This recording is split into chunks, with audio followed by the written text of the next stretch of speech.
आज आम एकदम मार्केट भली मैसूर दोसार आलू मसला प्रस्तुत करवा। मैसूर दोसार असली जान हेउची एई मसला जोटा कि 2 मिनिट रे शिखंतु होटेल भली केमिति बनइबे।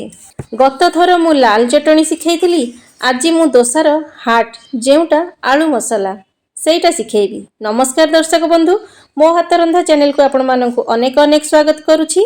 तो चलंतु डेरी न करी आरंभ करिबा वीडियोटी को। तो आलू मसला प्रस्तुत करने प्रथमे आमको दरकार सीझा आलू, जहाँ को मु प्रथम सीझाई रखी। तो एठी मु 5टी आलू सीझाई तार चोपा गुड़िक छड़ाई नहीं। तापरे आमे गोटे कड़ई गरम करिनेबा। कड़ई गरम होला परे सेथिरे देबा 2 चामच रिफाइन तेल। आपण माने चाहिए सोरिष तेल मध्य देई परिबे, काहेकि ना सोरिष तेल देले आलू मसला आहुरी टेस्टी लगी थाए। तापरे तेल गरम होई गला परे सेथिरे आमे हाफ चामच जीरा और हाफ चामच सोरिष पकाई देबा। अल्प टिके हेंगु पकाइबा। हेंगु पकाइले स्वाद तो बढ़ी थाए, ता सहित डाइजेशन कराइबारे मध्य सहायक होई थाए। एबे सेथिरे पकाइबा भुर्संग पत्र, छोट छोट काटी रखिथिबा कंचा लंका और पियाज पकाइबा। तापरे एथिरे आमे गोटे सीक्रेट जिनिस देबा, जहा को देले आम मसलार टेस्ट पूरा होटेल बा रेस्टोरेंट भली लागिबो। तो पियाज को आमे टिके भाजी नेबा। तापरे टिके साइड करी सेथिरे आमे ए सीक्रेट जिनिसटी पकाइबा। आपण माने देखिकी तो जानि सारिबेनी, माने गोटे छोट चामच चना डाली और हाफ चामच बिरी डाली। जदि आपण मानक पाखरे बिरी डाली नाही तो ता जगह रे आपण माने चोपा छड़ा गोटा बिरी मध्य देई पारिबे। याकू देले आलू मसलार फ्लेवर बहुत भल आसी थाए।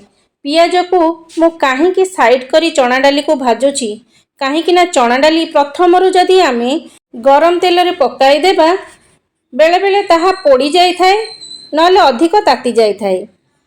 सेथिपई मु पियाज को साइड रे रखी लो फ्लेम रे एहा को भाजी नेउची।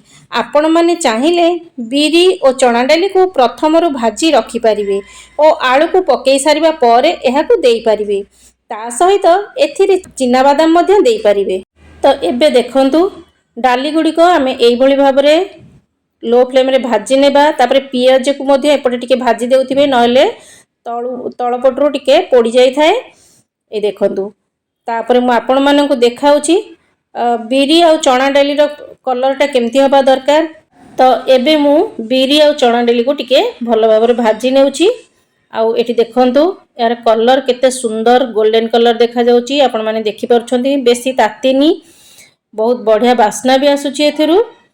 एबे हमर बिरी और चना डाली होई गलानी। तो एबे आमे एगुडिको सबु पियाज सहित एकाठी करिकी मिसाई देबा। तापरे एको टिके भल भाबरे आमे भाजी नेबा। पियाज को बेसी कड़ा करी भाजिबे नाही, टिके ट्रांसपेरेंट हेबा पर्यंत भाजी नेबा। तापरे सेथिरे देबा आमे स्वाद अनुसार लूण। लूण आपण माने देखिकी देबे। तापरे सेथिरे आमे टिके भजा भजी कर सारिया परे पियाज और लूण को एकाठी करिकी भाजी सारिया परे सेथिरे आमे दबा आधा चामच हळदी गुंड।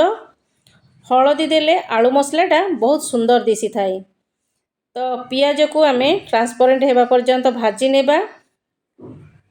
ए देखंतु आ फ्रेंड्स, आपण मानकु मोर अनुरोध, आपण माने पूरा वीडियो को वॉच करंतु। आ केमिति लागिला मते कमेंट करंतु। जदि आपण मानकु मोर वीडियो टिके भी भल लागिथिबो तो गोटे लाइक कर देबे, शेयर कर देबे। आ चैनल रे नुवा आसुतले चैनल टी को सब्सक्राइब कर देबे। तो आपण मानकु म एठी देखाइली पियाजटा एमती हबा दरकार, ट्रांसपेरेंट टी देखा जाउची। तो एबे आमे सेतिरे आलू पकाई नेउचे। आलू पकाई सारिया परे ताको एमती मास करि देबा। आपण माने चाहिए आलू को हाथ रे चकटिकी देई परिबे, किंतु मु एठी गोटा आलू पकाउची। एई आलू गुडी को आमे एई मसला गुडी को सहित मिसेइकी स्माश करिबा। एमिति कले आलू मसला बहुत टेस्टी लागी थाए। तो सेथि पई कि आपण मध्य एई भली भाबरे बनाइबे आपण माने। तो हमर आलू मसलाटा खाइबा को बहुत बढ़िया लागिथिबो। जदि आपण माने हाथ रे चकटिकी देउछन तो किछि असुविधा नाही। तो ये देखंतु भल भाबरे आमे आलू को पियाज सहित भल से मिसाई देबा।